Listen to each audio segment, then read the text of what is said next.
donc enregistrer sur l'ordinateur. Voilà, c'est ça. Et du coup, moi, je vais essayer de mieux m'installer quand même. Si ma prise va jusque-là, oui, ça devrait aller. Je baille déjà, ça commence bien. Donc, coucou Attila.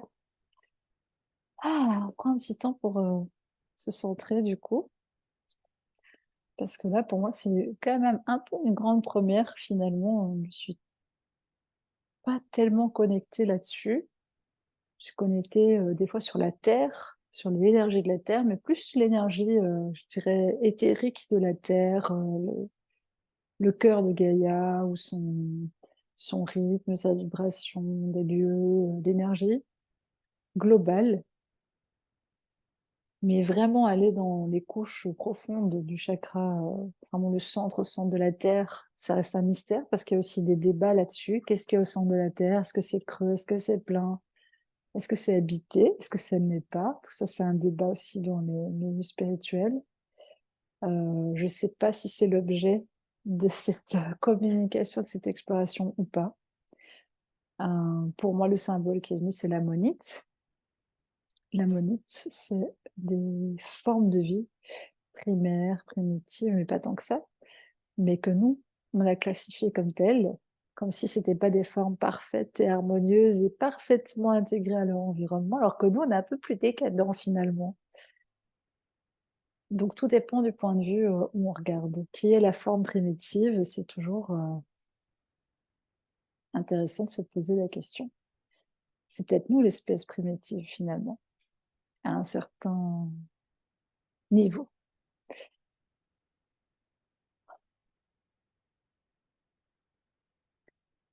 L'ammonie, ça parle quand même aussi du fin fond des océans, comme je l'abordais avant l'enregistrement. C'est les formes de vie dites primitives, sauvages, anthropophages, enfin toute une série de caractéristiques que nous on a mises sur le vivant, qui sont pas forcément correctes vues depuis, on va dire, le centre de commande de la Terre. J'ai l'impression que le centre de commande de la Terre est produit vraiment une foison de vibrations différentes, de sons, d'éléments, de couleurs, d'architecture possibles pour la vie. C'est comme s'il y avait un centre de commande à l'intérieur qui décidait dans la vie, dans des réserves naturelles, dans l'océan, je veux voir apparaître ça, ça, ça. C'est la gestation de cette matière-là, elle est dans le centre de la Terre. Et ce que je vois, c'est effectivement ce qu'on relayait avant, que pour nous, c'est le centre de la cellule aussi, où ça se décide que cette cellule-là sera une cellule du foie, une cellule du poumon, une cellule de mon pied, une cellule de mon œil. Et forcément, de base, c'est juste une cellule. Elle n'a pas encore de fonction. C'est un centre d'intelligence, un cœur qui active une fonction selon la place qu'il veut donner à chaque élément. Donc on est un petit peu constitué sur cette charte graphique, sur cette charte organique élémentaire. Je vois aussi les fougères, les plantes, premières plantes, premières forêts un peu primaires qui abritent une multitude de formes de vie qui, nous, peuvent nous paraître aussi un peu inhospitalières et dangereuses et qu'on a classifié, on a beaucoup classifié le vivant en référence à ce qu'on est, nous, humainement. Donc on n'a pas forcément une perception juste de tous les éléments, vous pouvez s'en douter. L'idée, c'est d'aller revoir les choses de l'intérieur et le processus de la vie, comment est-ce qu'il apparaît et pourquoi est-ce qu'il apparaît à un certain moment, à un certain endroit, et comment il prend pleinement sa place euh, et se déploie dans l'espace, comme certaines espèces sont dites invasives. Il y a ça. Quelle est la place de l'homme, du coup, sur la Terre? Est-ce que c'est un peuple qui est dédié à la Terre ou c'est un peuple qui a été amené? Est-ce que c'est une espèce entière, à part entière, ou c'est une espèce hybridée? Il y a énormément de questions sur ce qu'est l'humain et pourquoi cette forme précisément. On va aux origines de la vie. dans cette captation. Je ne peux pas nommer précisément les sphères sur lesquelles on est raccordé en ce moment. Quelque chose d'assez profond. Moi, j'essaie toujours d'être le plus possible dans l'ouverture, l'authenticité, la générosité, juste d'ouvrir mon être et de voir tout ce que je peux capter avec le plus de clarté, de cohérence possible, pour mettre des mots dessus et nous aider un petit peu pendant notre vie sur Terre, à y voir un peu plus clair dans les formes de vie et la manière dont on les a cataloguées. Puisque en fait, tout fait partie de nous aussi, puisqu'au niveau cellulaire, dans nos nucléotides, donc vraiment dans notre noyau aussi, de chaque cellule, j'ai l'impression qu'il y a un ampérage précis, donc peut-être c'est une sorte de voltage d'énergie électrique très précise qui fonctionne d'une certaine manière, selon certaines balises, une idée d'un rendement dans la vie, quelque chose d'assez puissant. C'est en fait la vie qui se déploie sous de multiples formes. L'océan est une forme de vie qui englobe d'autres formes de vie. Sans l'océan, pas de poisson. Et inversement, en fait, sans poisson, pas d'océan. En fait, c'est l'un et l'autre à la fois. C'est une globalité. C'est comme nous, on fait partie de nos cellules comme elles font partie de nous. On ne peut pas enlever une partie de ça comme, je vois, comme si tu voulais couper une pile en deux, plus moins, et tu voulais la couper, une pile, tu ne peux pas la couper avec des ciseaux, quoi. Il y a quelque chose d'électrique dans le courant vital. Et c'est ça qu'on va rebrancher aujourd'hui apparemment. Dans l'anamnèse de la cellule, là on part dans des termes techniques, faudra peut-être chercher plus loin et sous-titrer l'explication ou donner plus de légende après, mais dans la constitution même de la cellule, la manière dont elle prend forme, dont elle prend vie, il y a une logique qui est inhérente à l'espace qui veut être créé et à ce qui veut être distribué autour. C'est-à-dire qu'il faut un milieu pour accueillir des fonctions. Donc un poisson dans l'océan, je vois, c'est comme un œil pour nous, par exemple. C'est très bizarre et différent selon notre perception, mais ça ne l'est pas tellement. C'est-à-dire que notre œil a une fonction qui est de voir, et le poisson il a une fonction dans un écosystème aussi. Nous-mêmes, on est un écosystème vivant qui se recycle en permanence, qui est branché sur un courant.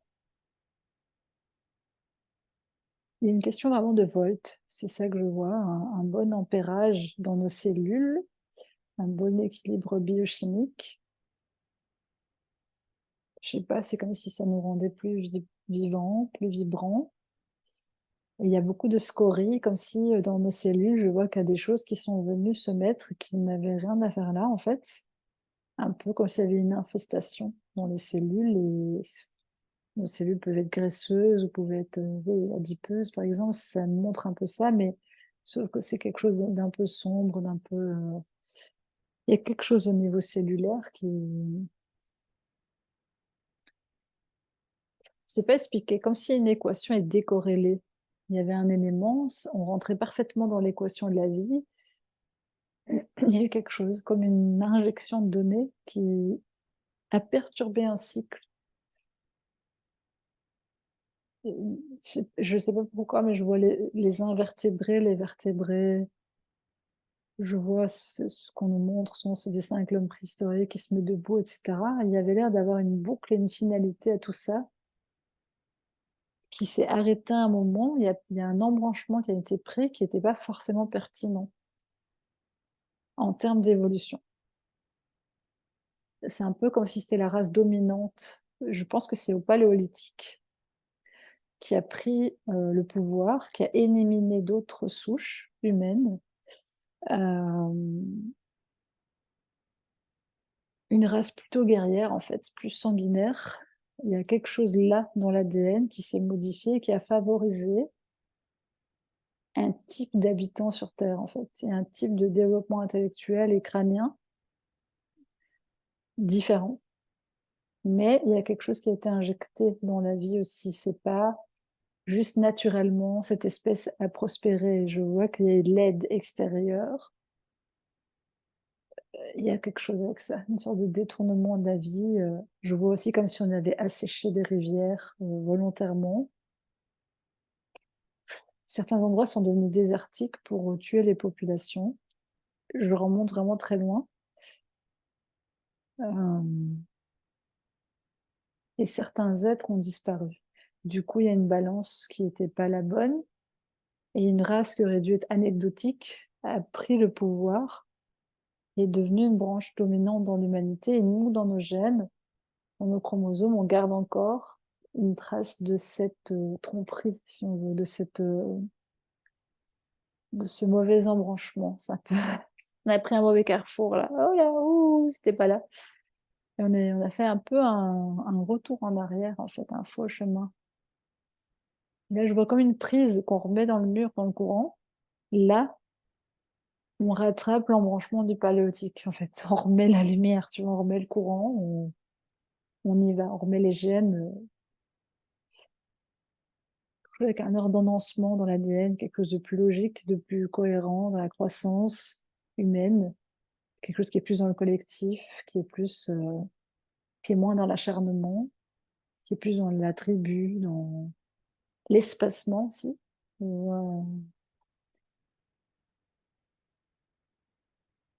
Ouais, je sais pas, des territoires sacrés, des endroits à préserver, des sanctuaires, ouais, une notion un peu de sacrilège, où comme si on avait saccagé un peu à tort et à travers, des endroits qui étaient clairement pas faits pour la présence humaine.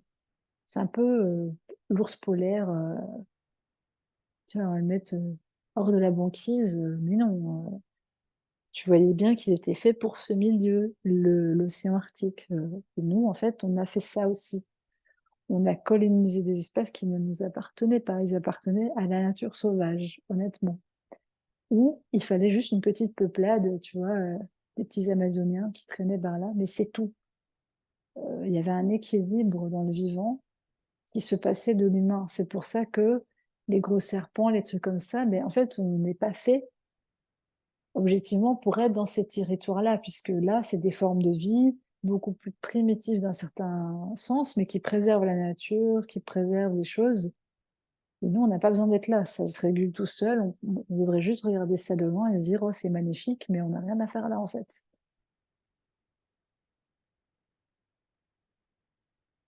Dans l'équilibre masculin-féminin, je viens de lire la question, ça a joué un rôle aussi, parce qu'effectivement, on était là, cet embranchement du paléolithique a fait que c'est une race dominante où le masculin a pris une place prédominante dans la conquête, dans la recherche, dans...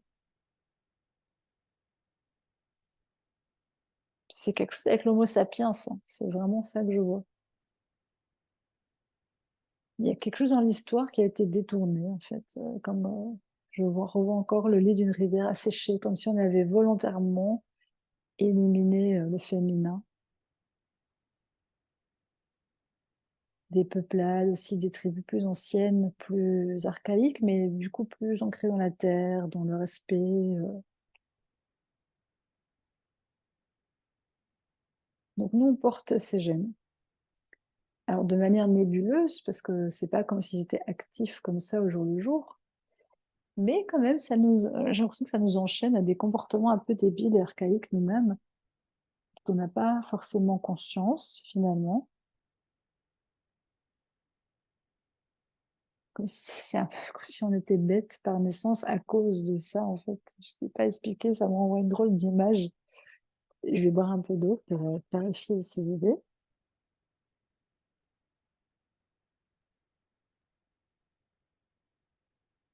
Donc, dans le centre de la Terre, il y a quoi? Bah oui, le noyau dur de la vie.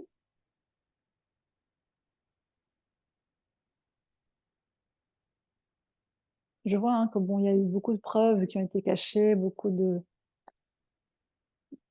bon, voilà, falsification d'histoires racontées,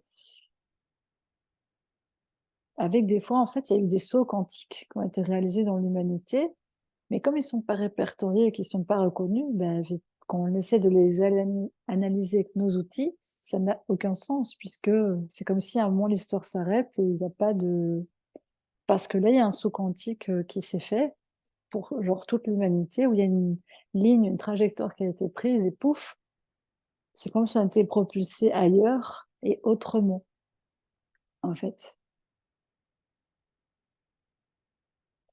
Et j'ai quand même l'impression qu'il y a un truc avec des factions rivales, un truc très ancien, hein. Alors moi, j'ai jamais suivi ça, mais je sais qu'il y a des histoires, Enki, tout ça.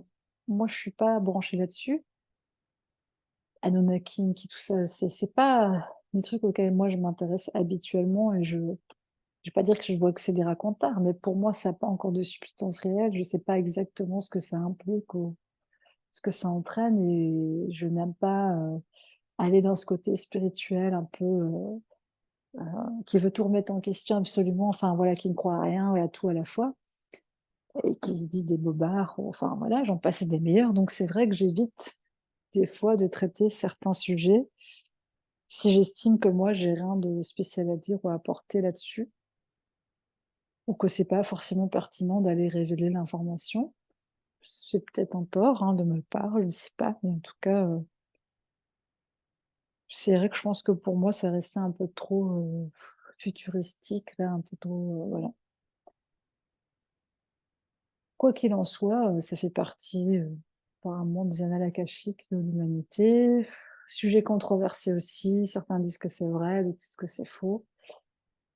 Moi, franchement, je n'ai aucune idée. J'ai une autre manière de capter l'information, un peu en source directe. Je lis dans l'éther, je lis dans, comme ça, dans l'énergie, dans le biochimique, dans l'air des informations.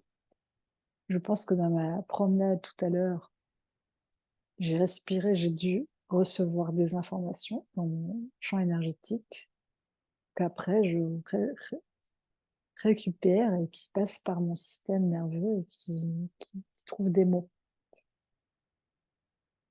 Mais donc, c'est pas une captation éthérique. Je pense que c'est important de le dire pour bien expliquer ce que je fais. Donc, dans le cœur et la cellule de l'humain, il reste quelque chose de profondément archaïque, ben, qui peut du coup être retourné contre nous assez facilement, puisque c'est presque un interrupteur avec lequel certains s'amusent à jouer pour essayer d'influencer un peu le destin de l'humanité, on va dire. Et quel est le rôle de la conscience dans tout ça? C'est la question qui me venait. Ben, c'est un rôle de gardienne, en fait. Un rôle de mémoire, un rôle de gardienne du temps aussi et de la chronologie. Voilà, il y a des espaces-temps différents. Donc, en fait, selon les gens et leur perception, ils peuvent aller se connecter sur plein de lignes de temps, de possibilités et d'espace-temps.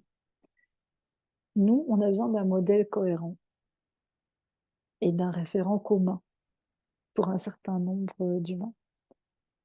Il faut raconter une histoire. Or, l'histoire n'est pas stable et n'est pas aussi réelle que ce que nous, on s'imagine. C'est plus une succession d'événements en chaîne, certes, mais parfois avec des rétroactions et des sauts dans le temps. Et comme nous, c'est quelque chose qui est nié à notre niveau dans l'époque à laquelle on vit, pour le monde scientifique, objectif, ça n'existe pas, ou c'est, oui, quand c'est pour dire une belle thèse de physique quantique, on veut bien y croire jusqu'à un certain point que deux particules dans l'espace qui ne se voient pas et sont distantes de milliards de kilomètres réagissent exactement de la même façon sans se voir et sans communiquer. Mais ça reste une théorie. Quand ça vient à toucher l'histoire de la vie et donc à remettre en question les fondements de notre société, puisqu'on est très fiers de notre histoire, souvent notre passé, même religieux, ou patrimonial ou autre. Si quelqu'un vient dire, bah, c'est que des reliques du passé, et au final, il y a eu plein d'autres histoires intercalées, mais là, sur cette ligne de temps-là, bon, bah, c'est ça qui est resté, mais c'est pas plus représentatif qu'autre chose. Ça a quand même bouleversé deux, trois personnes en passant, quoi. Tous ceux qui sont attachés au patrimoine, à la culture, supposée, il y a plein de choses, en fait. C'est un peu la fin du temps cyclique, si je comprends bien, d'une boucle. C'est comme si l'humanité était rentrée dans une boucle et qu'elle avait tourné sans fin. Et je sais pas, c'est l'image que vraiment ça m'est enfermé dans une boucle temporelle pendant des milliers d'années. Et c'est comme si là, chut, on allait être propulsé enfin, collectivement, sur une autre ligne de temps. Ça me parle en termes de ce que j'ai vu, puisque selon moi, 2024-25, ça va commencer à être un grand tournant, avec un changement de perception collectif de la notion d'espace, du temps, tout, de la vie sur Terre, de nos sentiments, de la réalité. Et donc, ça va être un très gros challenge pour pas mal de gens. On passe d'une réalité limitée à une réalité illimitée, à un temps défini, à une perception du temps plus ouverte, à un seul espace habité, à une multidimensionnalité possible dans laquelle on est présent en même temps. Ce qui, pour un cerveau humain, c'est quand même assez incohérent, quoi, parce qu'on a besoin de se raconter une histoire logique, plutôt linéaire, archaïque. C'est un peu ça que je vois. Je vois les silex, la pierre. C'est comme si ça nous plaisait, en fait, de se dire que, oh, qu'est-ce qu'on a évolué par rapport à l'homme préhistorique. Et que, du coup, on aime bien cette idée de temps. Le passé, avant, c'était très archaïque, puis ça a évolué. Il y a eu les Moyen-Âge, le château fort, la culture, nanani. Et du coup, du coup, ça nous placerait comme, waouh, on est des êtres super évolués aujourd'hui, très modernes, et tout ça, tout ça. Parce que ça fait comme un regard en arrière. Un peu dédaigneux. C'est comme ça que je vois l'image. Donc, c'est revoir notre notion du passé et ce qu'on s'en raconte et être vraiment fermement ancré dans le présent pour se redécouvrir, en fait, redécouvrir notre histoire réelle qui a lieu dans tous les espaces-temps. Et ça, c'est une des notions qu'on va devoir intégrer tous très prochainement. C'est déstabilisant pour le mental parce que pour nous, on n'est que dans un espace-temps à la fois.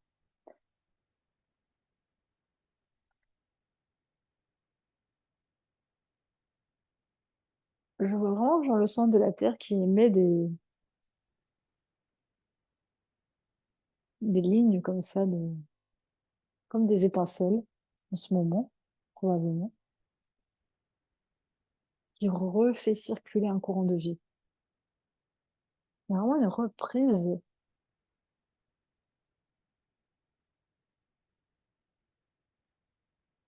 ouais, comme une reprise de l'activité électrique. Je ne sais pas encore exactement où ça mène, mais on va se poser là-dessus un instant parce que ça m'intéresserait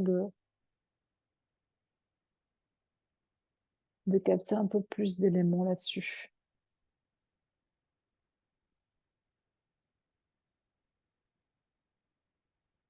C'est comme si j'avais vu qu'on avait pris du retard et qu'en fait là, ça repart en avant.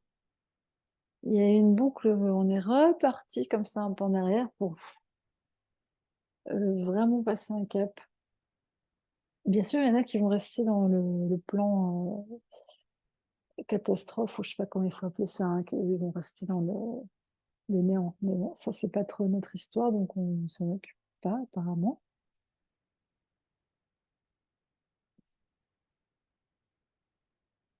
Je sais ouais, je sais pas expliquer, c'est comme si on devait se placer en soi,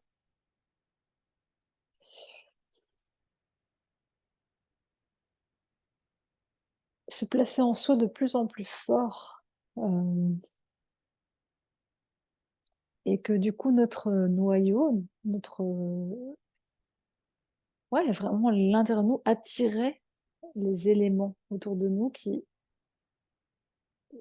un peu comme dans un système solaire, le centre magnétique de la Terre, par exemple, attire un soleil, attire d'autres planètes, attire tout ça, ça s'attire et c'est comme une grande molécule finalement, hein, avec les électrons qui tournent autour. L'ambivalence étant toujours de se dire quelle est la planète centrale et en fait souvent, soit des gens pensent que c'est la Terre, ou alors c'est le Soleil, ou alors c'est, enfin voilà, mais en fait ça dépend des systèmes, si je comprends bien.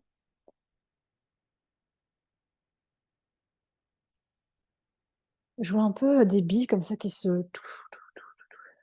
renvoient les unes les autres. En fait, la charge magnétique de la Terre, elle est très importante. c'est elle qui attire le soleil. C'est vraiment bizarre, mais c'est ça que je vois. Donc ils travaillent de concert, ils s'attirent mutuellement en fait. On pourrait presque dire c'est le masculin et le féminin. À une certaine échelle, c'est un petit peu comme ça. La conscience et l'ancrage dans la matière, le soleil et la terre. C'est ça que ça représente à notre échelle. La terre, c'est l'incarnation de cette lumière solaire. Et ce soleil, lui, c'est un portail vers de multiples soleils et vers la lumière vraiment infinie. Mais il faut un soleil à notre échelle qui amène son rayonnement, qui nous permet de grandir, de prospérer, etc. Donc même la manière dont la Terre tourne pour capter le rayonnement est importante. La manière dont elle est magnétisée par les rayons, dont certains continents prennent plus de place, de pouvoir, tout ça, ça a l'air d'avoir quand même plus de conscience. Ça a quand même l'air d'avoir quelque chose avec le magnétisme et la rotation. Je vois la Terre comme s'il y avait deux sphères qui faisaient comme ça, un peu comme c'était coupé en deux. Et si tu pouvais la tourner comme ça, presque comme c'est coupé à la ligne de l'équateur, si c'était une sphère, un jouet que tu pouvais faire comme ça ou comme ça, et que des continents aussi ont quelque chose a été déplacé dans ça, en fait, dans cette bizarre, hein, ce que je vois, mais ouais, comme si on avait inversé les pôles, quoi. Mais pas pôle nord, pôle sud. J'ai l'impression que les pôles, c'est dans l'autre sens. J'arrive pas à comprendre ce que je vois scientifiquement parlant, mais je vois pôle nord, pôle sud, c'est comme ça, là où il y a mes mains, ça tourne, et c'est comme ça qu'on a fait. Donc, ils sont restés à la même place, comme ça, mais en fait, ils ont tourné.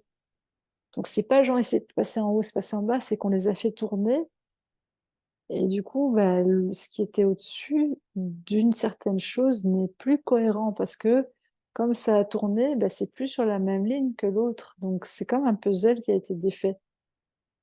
Bien sûr, ça serait trop imaginons la main divine, elle vient et elle remet ça, donc on couperait des continents en deux, hein, et on craquerait des pays entiers. Enfin, tu vois, ça serait des failles, on tuerait des gens, quoi.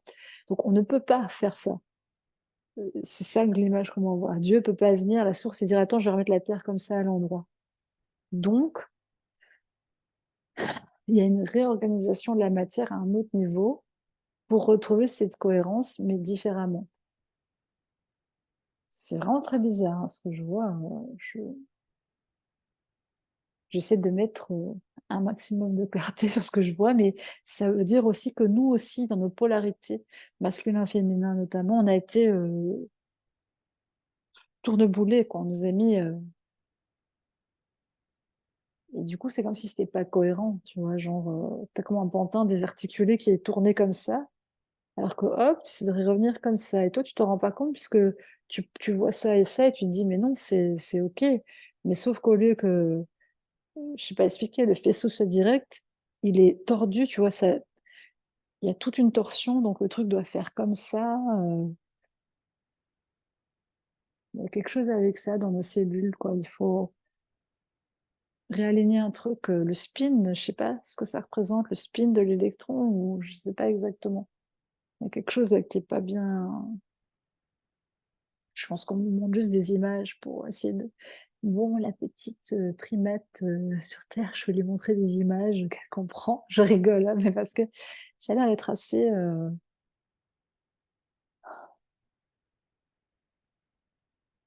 Oui, c'est un peu difficile à comprendre pour nous quand ça se passe à un niveau biochimique, vraiment. Il y a eu une altération dans la cellule. Je vois même le développement cellulaire, au lieu que ça soit sain et que la cellule émerge comme ça, elle a été tordue et du coup, oui, on dirait dans l'apparence que c'est deux cellules, mais sauf que ça a fait comme un torchon écrabouillé là, et les deux cellules sont sorties, mais pas comme elles devraient.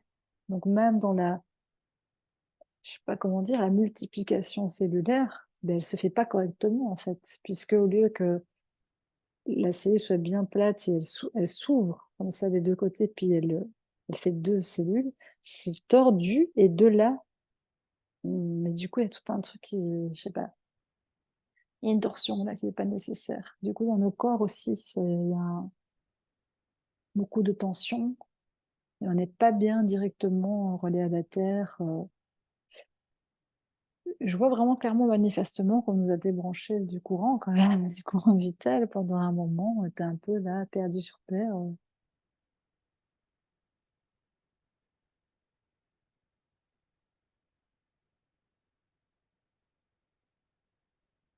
On va aller explorer ce que ça veut dire pour nous, du coup, dans nos corps. Qu'est-ce qui changerait au niveau cellulaire? Je sens que c'est pas sur la notion corps cristallin, tout ça. C'est autre chose encore là. C'est vraiment au niveau cellulaire, l'ADN, quoi. Ce qui a été modifié, des gènes qui doivent être réparés. Il y a des gènes qui sont dormants, comme si on les avait commutés, vraiment comme s'il y avait un petit chapeau qui s'était mis dessus, qui les empêchait de fonctionner correctement, notamment en termes de maladies apparemment, et des résus, on en parlait justement. Il y a quelque chose là, il y a un réalignement là qui est en train de se faire au niveau cellulaire, au niveau santé, au niveau de tous les organismes vivants. Et nous, on est en fait en plein milieu d'une faune assez sauvage, hein, on pourrait dire comme ça, et des plantes, des animaux, des choses qui pourraient clairement nous rentrer dedans. Mais nous, notre potentiel, il est biochimique, électrique en fait. Normalement, si notre aura fonctionnait bien, notre corps devrait être un répulsif. On donne l'exemple, parce que moi, là, j'ai été tuée par les moustiques.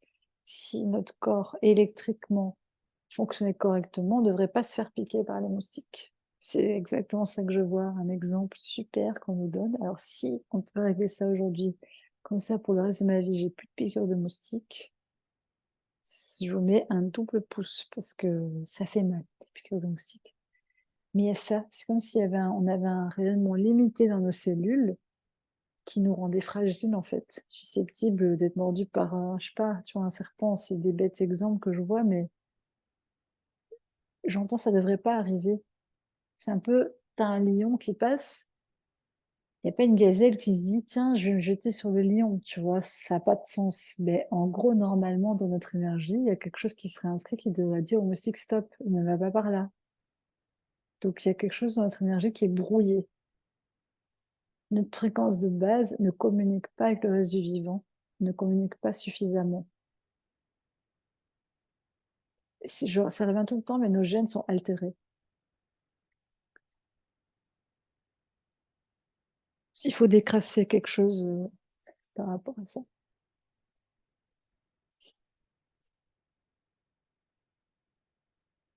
C'est captivant, néanmoins, pas encore très clair à mes yeux, mais et là, il y a l'église qui sonne, ils me disent, oui, c'est l'heure, quoi. C'est l'heure du réveil, c'est l'heure que ça sonne, c'est l'heure que, si j'entends les sirènes de pompiers, enfin voilà, quoi, c'est l'heure du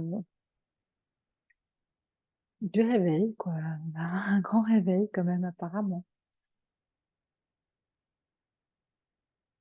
Il va se faire, apparemment, à travers les gènes des gens, en fait, directement aussi. Euh, Parce que nous, on est des êtres pensants. C'est notre fonction, hein. Et on ne dit pas de mentaliser, mais on est des êtres pensants. On est venu pour impacter le monde différemment, avec un plan mental qui est important en fait, et qui est important même dans le devenir de l'humanité en fait. Il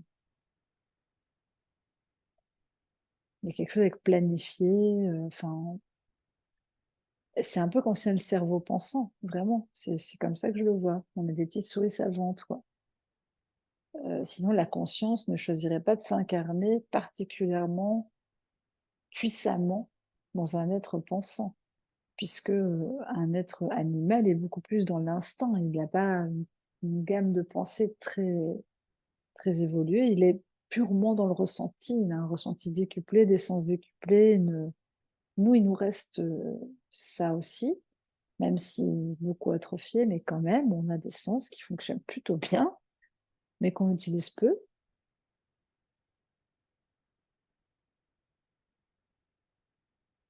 Et c'est pas la fin de la pensée rationnelle, c'est plutôt que sert que servent nos pensées, en fait, quels plans servent nos pensées et où est-ce qu'elles vont s'alimenter? Parce que si évidemment, si on ramasse dans les nasses collectives ou dans le fin fond de la vase, de l'humanité des pensées, bon, bah, évidemment, on risque pas de décoller très, très loin, quoi. Donc c'est s'assurer d'avoir son propre plan mental sécurisé, pas se laisser, infester par les idées qui forcément, en ce moment, il y a des blocs, un peu paléolithiques, hein, et autres qui sortent des strates profondes. Sors le moustique par la porte, il voudra rentrer par la fenêtre. Donc tout espace vacant ou laissé vide est colonisé. Puis c'est la loi du vivant, mais le problème, c'est que c'est pas toujours dans le visible. Donc quelqu'un qui développe pas suffisamment sa capacité psychique personnelle est colonisé par, envahi en fait par les idées des autres, et n'a pas son propre référent. Donc c'est trouver le propre référent intérieur et surtout bien le brancher sur le vivant, la musique, inhérente à l'espèce humaine, vraiment naturellement, quoi. Je vois des phares aussi qui s'allument avec, voilà, une série de personnes quand même qui commencent à diffuser de l'information plus vers les masses. Voilà, ouvrir aussi des champs de vision. Ça revient vraiment à ça, à craquer les vieilles structures. Donc forcément, ça peut se jouer entre le masculin et le féminin, ça peut se jouer dans le monde du travail, ça peut se jouer, dans des positionnements de société généraux. Comment la société voit le travail, comment la société voit la femme, comment la société voit les enfants, quelle place on accorde aux animaux, aux plantes, quel privilège on s'accorde, quel devoir aussi on se donne. Enfin, c'est tout ça en fait. J'ai l'impression qu'il faut tout refaire, quoi. La constitution, si on veut, elle n'est pas bien rédigée, quoi. À un moment, je vais dire, c'est un peu comme si ça me disait, ça manque un peu de grands philosophes, tu vois, de grands penseurs, de personnes qui portent une vision forte de l'humain, plutôt d'avoir des petits politiciens, des pantins qui alimentent leur ego, mais il n'y a pas de vision de société, là, il n'y a pas une vraie empreinte. Et vu qu'il y a un vide politique réel, c'est un gouffre béant, ben c'est les entrepreneurs, les autres qui prennent la place, puisque eux, ils ont une vision qui est forte de comment ils veulent dominer le monde, notamment. Donc, c'est comme si je chantais qu'il faut porter une vision et que c'est important de porter sa vision au monde, en fait. Et que chacun a des idées qui peuvent être bonnes, hein, pour la société. Et il est temps d'exprimer tout ça. Je sais pas pourquoi, mais c'est vraiment ça que je sens dans cette activation, comme si je vois le centre de la Terre, les roches, et qui genre ça va s'ouvrir. Alors, je sais pas si c'est littéral, mais il faut revenir à quelque chose un peu à la base, à l'essentiel, au fondement de la société, de la vie humaine, un peu comme si on devait tout repenser. Et pour ça, en fait, il est nécessaire qu'on voit qu'on n'est pas vraiment civilisé. Parce que tant qu'on pense être là déjà, arrivé quelque part, et je parle pas de nous en particulier qui vivons en activation, mais l'homme, l'humain, tant qu'il ne s'avoue pas vaincu quelque part, il se dit attends, on s'est trompé de chemin là les gars. Il y a un moment où en fait on fait demi-tour, on revient sur nos pas, on prend le temps de se poser et de faire un nouveau plan, mais il y a quelque chose là où on a décodé. Enfin, mais en fait, il y a encore beaucoup de gens qui refusent de s'avouer vaincus, qui même s'ils vont dans une voie sans issue, ils continuent à y aller, ils ont beau voir que ça mène nulle part, même que c'est dangereux, qu'ils risquent qu'ils courent eux-mêmes en danger, même pour leur vie, ils y vont, ils continuent. Il faut vraiment qu'ils arrivent à lâcher les anciennes perceptions, et croire que ce qu'on attend d'eux, c'est voilà, des bons petits soldats qui vont jusqu'au bout du chemin, mais à un moment, tu vois que le chemin, tu vois, il est escarpé, ça va pas, c'est pas bon. Alors, reviens, enfin, tu fais demi-tour, hop, rétrograde, on se pose, tu te mets en sécurité, tous ensemble, le collectif, on doit repenser les lois. Euh, et j'ai l'impression que c'est ça le message de Gaïa, quoi. La loi, elle n'est pas faite selon... en fait, elle ne prend pas en compte la logique humaine, naturelle. Elle ne prend pas le bien-être de l'humain en compte, mais vraiment pas, quoi, dans la société. Tout est fait en fonction du rendement, de la capacité de production, et tout ça, en fait, c'est venu de ce chemin des vies. C'est ça que je vois. C'est que tout ça, tout ce tralala, là, ça vient tout du même domino. Donc, si on fait tomber un domino, je vois que tout s'écroule. Tout ce monde-là, il va s'écrouler, là, c'est plus bon. Et les jeunes vont le revendiquer hein, ouvertement, de plus en plus. Non, bah, c'est pas la société qui les fait rêver, et c'est normal. Donc, nous, les plus âgés, on doit les accompagner dans ce changement. On doit leur donner des forces aussi, des informations. Et j'ai envie de dire qu'encore une fois, ça nous renvoie la balle à dire les philosophes, c'est nous maintenant, en fait. C'est pas, je sais pas qui, Descartes, on attend que quelqu'un, un dirigeant, un philosophe, un gars connu, euh, fasse une déclaration ou dise un truc intelligent. Non, l'intelligence, elle est en nous, en fait, en chacun, à son niveau. Et c'est aussi ce truc-là, quoi, je vois comme un conseil de sagesse dans les tribus. Certes, il y en a un qui peut-être va trancher, mais il va écouter l'avis de chacun, en fait, de chaque être intelligent, doué de raison. Est censé avoir sa voix au chapitre, en fait, on vit de manière despotique, avec des lois imposées par un très petit nombre de personnes à une majorité de gens qui n'ont pas du tout envie d'aller de ce côté-là. Donc pourquoi cette majorité de personnes ne se réveille pas ultimement et dit, ben non, là on s'est trompé de chemin, là c'est pas possible, on va un peu dans le ravin, non? On ferait pas demi-tour, genre on se pose un peu, 2 minutes, tranquille, on ralentit, on se pose les bonnes questions, quitte à ce qu'il y ait un vide collectif ou qui est pas trop de fondement au début, de prendre le temps de cette discussion commune. Et je vois que c'est même dans les familles, dans tout en fait, à chaque niveau démocratique, on peut appeler ça comme ça, on peut le voir hein, dans un couple, parent-enfant, avec la famille étendue, dans son travail. Enfin, en fait, pourquoi on ne remet pas en question les fondements de la société? C'est ça que je sens dans cette activation. C'est ces couches-là que personne n'ose vraiment aborder, ou que les gens estiment qu'ils sont figés à ad vitam aeternam parce qu'on leur fait croire que c'est comme ça a toujours été comme ça sera toujours comme ça, alors que c'est faux, parce qu'on peut faire un saut quantique, mais il faut qu'on ait la volonté de changer. Et il y a des gens qui ont la volonté de changer, clairement. Et collectivement, je sens qu'on veut changer de ligne de temps. C'est ça qui est intéressant. Il y a vraiment une majorité de gens, même si c'est pas conscient, qui en aura le bol et qui se disent, mais attends, c'est pas ça, c'est pas possible que la vie sur Terre, c'est ça, c'est impossible. Il y a eu quelque chose là, tu sais, il y a un truc dans le potage, quoi. Hein.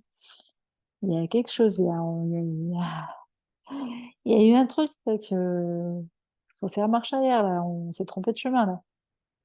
Et en fait, c'est très dur collectivement d'admettre un échec ou un qu'on ne sait pas ou qu'on n'a pas été compétent. C'est comme si l'ego humain global, collectif, il a du mal à admettre sa défaite, surtout dans le masculin. Je suis une femme, donc bon, je me permets de le dire, on a du masculin aussi dans nos énergies.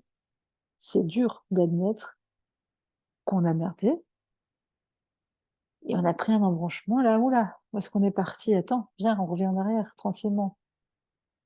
On va peut-être pas aller jusqu'au bout des mauvaises idées. Enfin, ça n'a pas de sens quand on voit qu'il n'y a pas de fin, il n'y a pas d'issue possible, que ça peut aller que plus mal, plus on continue, de continuer un système. Et c'est un peu ça que je vois.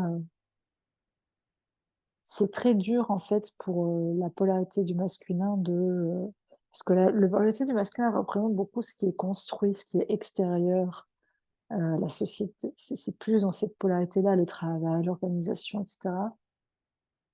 Pas que les femmes ne doivent pas travailler, hein, mais chacun fait ce qu'il veut, mais le masculin, c'est plus tourné vers l'extérieur. Et c'est un petit peu comme le masculin, vu qu'il ne s'est pas encore assez rebranché à son intérieur, il refuse de lâcher la seule chose qu'il pense maîtriser, c'est-à-dire le monde extérieur.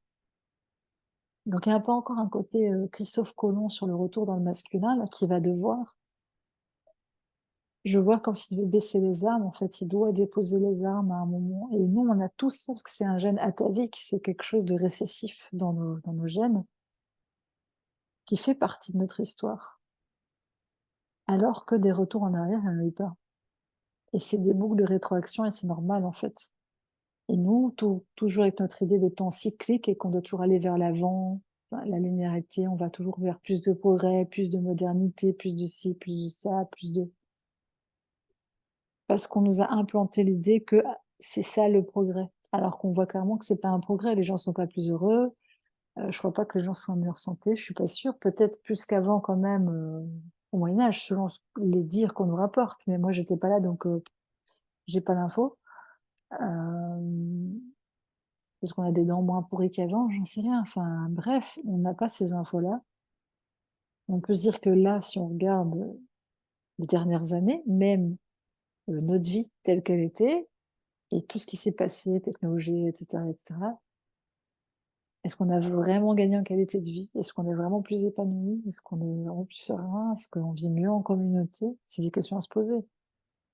Il y a peut-être eu des changements bénéfiques, mais pour combien de pertes? Et de,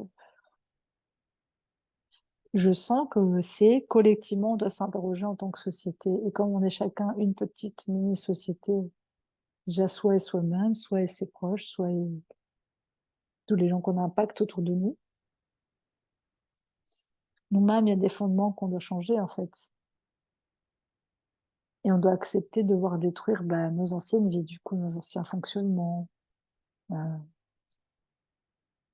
Peut-être qu'avant, 10 fois, on aurait fait 3 fois le tour du rond-point, même si on voit qu'il va nulle part. Là, c'est bon, à la première fois, tu peux t'arrêter. Si tu vois que ça va nulle part, stop. Il y a encore quelque chose, je vois des matraques et tout, mais comme un acharnement qu'on a. Nous, t'es branché sur cette énergie, il faut s'acharner, il faut lutter, il faut... C'est pas encore tout à fait déraciné, ça. Et en plus, il y a une fausse image qui est véhiculée, genre, soit tu es dans un truc technologique, soit tu as un bobo qui vit dans une caravane dans les bois et t'as accès à rien et t'es mal habillé, tu vois, limite, tu ressembles à rien. Enfin, quand on dit que on veut pas d'un certain progrès, ça veut pas dire qu'on va tout jeter à la poubelle. C'est qu'il y a une manière d'utiliser ces outils-là différemment, en fait, de les mettre au service d'une vision forte. Et c'est ça qui manque à notre société. Il n'y a pas de vision d'avenir réel. En fait, il y a juste un blabla que les politiciens racontent pour maintenir une façade de société, alors qu'on sait très bien que c'est les entreprises qui dirigent le monde, donc c'est un secret pour personne aujourd'hui. Et je sens qu'il voilà, faut sortir de ce jeu de dupes, il faut peut-être aller parler aux vrais décideurs, il faut que le peuple exprime plus clairement son opinion, fasse valoir ses droits, parce qu'en fait, personne ne va nous donner des droits, c'est un peu comme si, je vois ça, c'est fort comme image, mais les esclaves, si c'était pas rebellé, encore aujourd'hui, ils seraient esclaves dans leur plantation de coton. Donc, à un moment, ouais, va falloir y aller. C'est à nous de dire quand ça nous emmerde, quand c'est pas bon, quand non, on n'est plus OK.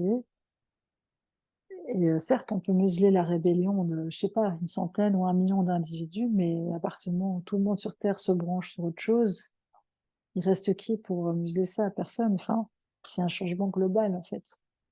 Donc, c'est plus une question de guerre, de petites révoltes, de petites révolutions à petite échelle. On est sur une échelle planétaire d'évolution. Les couches profondes de la société doivent être revues, en fait. Et pour ça, malheureusement, mais c'est comme ça, faut que ça s'écroule. Faut qu'il y ait un écroulement d'un système, notamment économique et financier. C'est prévu par certains pour des raisons pas très bien aspectées, mais encore une fois, ça servira quand même le plan collectif et global qui est l'avancement réel de l'humanité vers un nouveau système plus humain, plus à portée de tout un chacun. Je vois que le problème, c'est vraiment cette histoire d'élitisme, de comme si certains valaient plus que d'autres. Enfin, on est vraiment encore dans un truc de caste. C'est très moyenâgeux de l'esprit de la Terre. Bon, pas trop pourquoi on fonctionne comme ça. Encore une fois, c'est un truc qui nous a été implanté, en fait. On va pas rentrer, comme j'ai dit, dans voilà, l'histoire galactique ou et autres et tout, parce que c'est pas le sujet là, mais naturellement, la vie sur Terre ne devait pas se dérouler de cette manière-là. Il y avait quelque chose de plus fluide, des transitions un peu plus douces et une évolution qui devait se faire aussi, par strates, qui n'a pas été, respectée. Donc ouais, je vois vraiment que c'est un peu ça, quoi. Là, il faut au lieu de pédaler dans tu sais, je vois la souris qui est en train de pédaler dans sa petite roue là et puis elle va nulle part et elle se dit: «Mais je pédale, oui, mais en fait, tu vas nulle part». Alors qu'elle pourrait juste sortir, se reposer, aller faire un tour et voir d'autres choses, d'autres horizons. Ça va en fait jusqu'à craquer la structure de notre identité, c'est ce que je vois et c'est ça qui est très effrayant pour beaucoup de gens. C'est que notre identité réelle, c'est pas forcément celle qu'on perçoit, c'est pas forcément notre histoire personnelle, ça va bien plus loin que ça. On a une identité profonde dont nous, on ne perçoit qu'une trace visible, très minime en fait, finalement, par rapport à tout ce que ça englobe. Un petit pantin qui gesticule et qu'on essaie de pénaliser plus ou moins, alors que la vie à travers ça, elle sait ce qu'elle fait. Donc, encore une fois, je vois souterrain, se brancher en soi au niveau le plus souterrain, le plus profond, dans les couches vraiment, le terreau sous le terreau, quoi. Il y avait le terreau comme tu vois, quand tu bêches ton jardin, là, vite fait, plus profondément encore. S'ancrer vraiment en soi à un niveau, jamais atteint, quoi. Vraiment, aller, chercher en soi des réponses, je vois vraiment, il y a quelque chose de refuser, un certain système de pensée, en fait. Ça va jusque-là. Vraiment, de ne plus se laisser intruser par des pensées intempestives ou par, tout ce qui prend de la place dans l'espace mental et qui n'a rien à faire là. Et il y a une restructuration de l'ADN, ça redit ça. Je pense pas qu'on va donner toute l'info parce que c'est des sujets très litigieux, même top secret à certains niveaux. Donc, je sais que dans les captations, je vais juste dire les mots-clés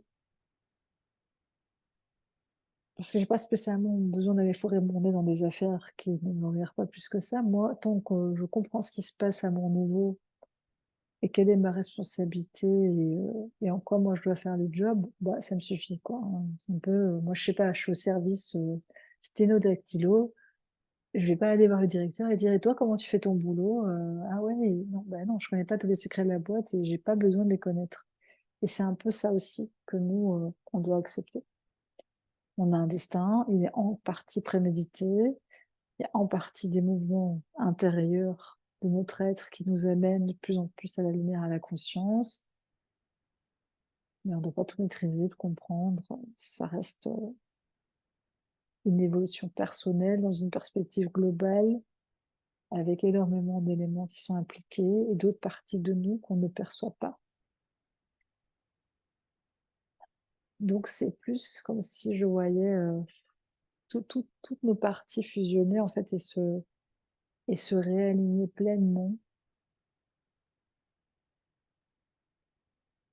s'authentifier dans tous ces espaces, voilà, on peut être à la fois colérique, à la fois très doux, à la fois plus comme ça, à la fois pauvre et riche, à la fois en fait, chaque espace de nous, faut le réhabiliter, lui donner une place, un espace, faire déjà comme si nous, on était un mini reflet du monde. Si déjà nous, on n'arrive pas à se gérer, pourquoi est-ce qu'on se permet de critiquer ceux qui gèrent le monde? Parce que toi-même, ton monde, tu sais pas le gérer. Donc chacun doit faire ce travail. C'est ça que je vois. Commençons par nous-mêmes se mettre au niveau déjà d'être de bons dirigeants pour notre propre monde intérieur, du coup, et pour notre propre vie.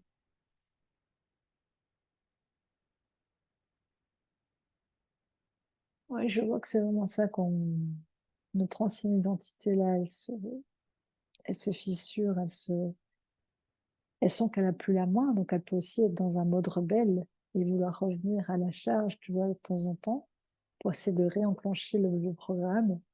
Et c'est OK, en fait, il faut avoir beaucoup de compassion et d'amour pour soi dans ces moments-là et se dire: «OK, c'était une part de moi encore qui avait besoin de revenir, pour disparaître après, tranquillement dans le néant».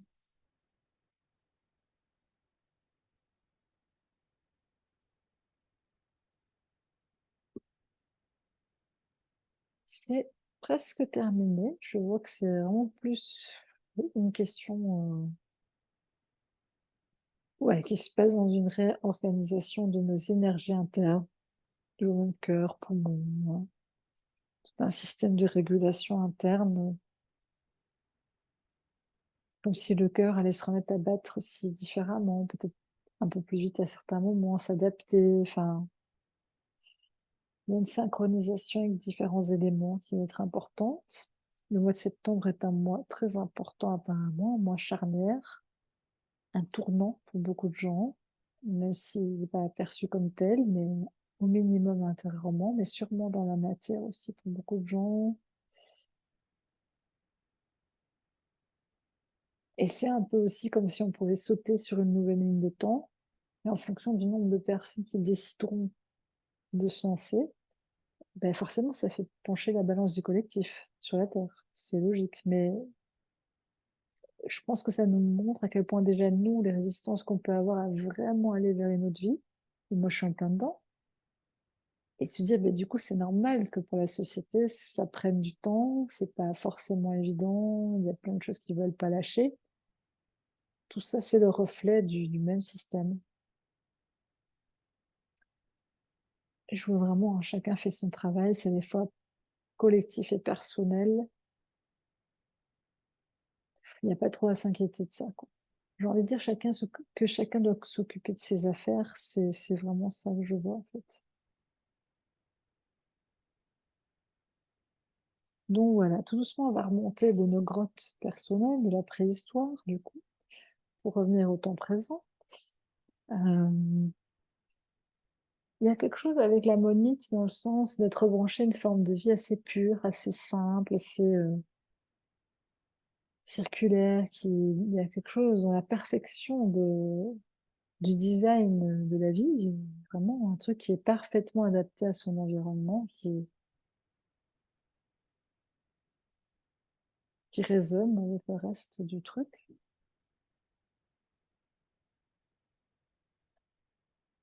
Donc voilà, ça peut quand même travailler encore aussi dans le chakra cœur, parce que forcément, à chaque nouveau branchement qu'on fait, c'est un peu comme si on pompait avec notre cœur aussi plus profondément encore, et on va remonter une substance nourricière aussi, mais du coup qui fait remonter d'autres choses à l'intérieur de nous-mêmes, hein.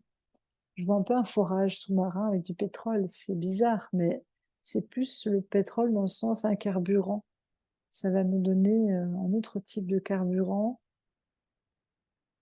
Ça n'a rien à voir avec cette histoire de carbone, tout ça. C'est plus une image qui va nous montrer un sens d'aller forer très profondément parce qu'en fait, on a des ressources.